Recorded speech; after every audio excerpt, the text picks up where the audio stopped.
Hello students, and welcome to this new module. And in this new module we are going to learn the division of integers. So you can look here that I have written some multiplication statements here, and we have to write the corresponding division statement. So what do I mean with this? Let me explain with one example, and then we will try to fill the corresponding division statements for these multiplication statements. So let us look at the first example. 2 into 3 is 6. 2 into 3 is 6.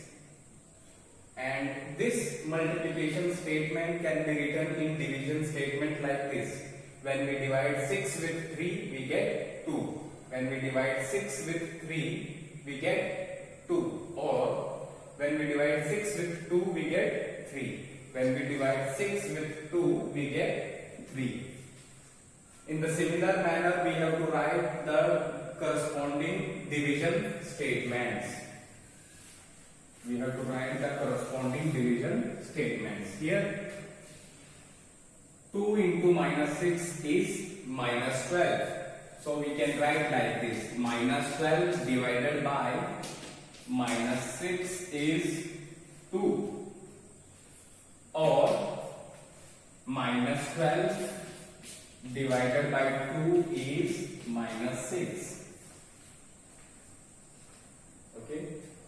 Now third statement, minus 4 into 5 is minus 20. This can be written in division statement like this: minus 20 divided by 5 is minus 4. Also, minus 20 divided by minus 4 is 5. This is how we write division statements. In the similar manner, we have to fill the table. So minus 8 into minus 9 is 72, or 72 divided by minus 9 is minus 8, or 72 divided by minus 8 is equal to minus 9. Similarly, here we have to fill the division statements. It will be 21 divided by minus 7 is equal to minus 3, and also 27 divided by minus 3 is equal to minus 7.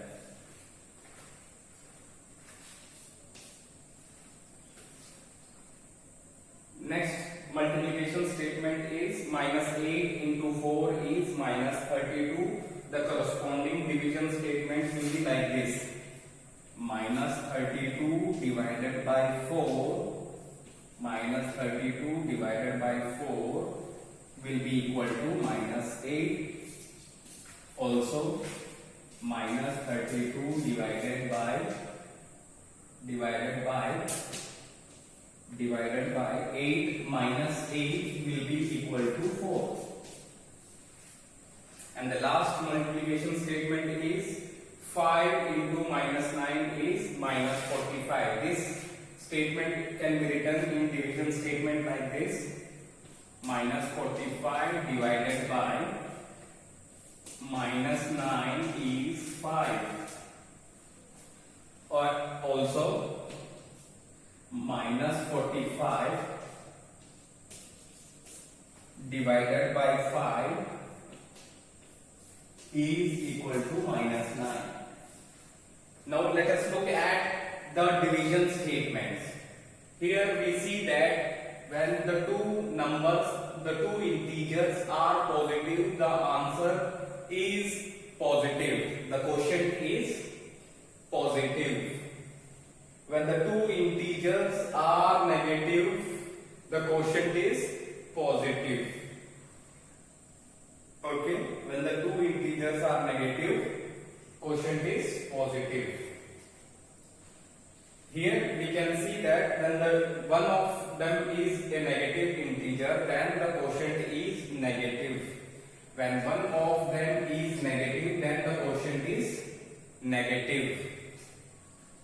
So we can generalize these and we can write like this. When both the integers are positive or negative, when both the integers are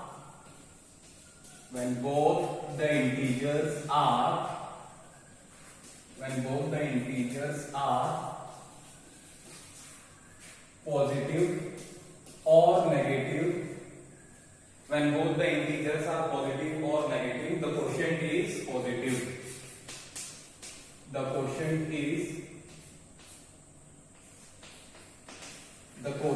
is positive integer.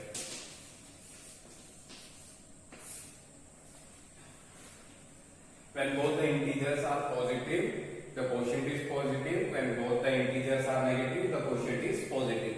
When one of the integer is negative, when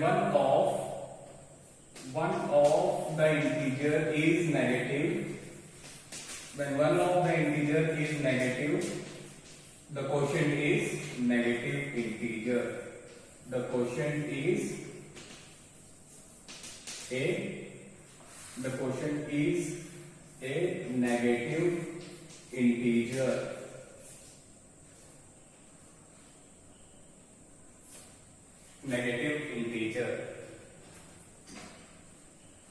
So we will continue this in the next module, and you keep trying the questions given in the exercises, and once we complete all these topics, we will start solving the questions given in the exercises, in the examples, and in the try these.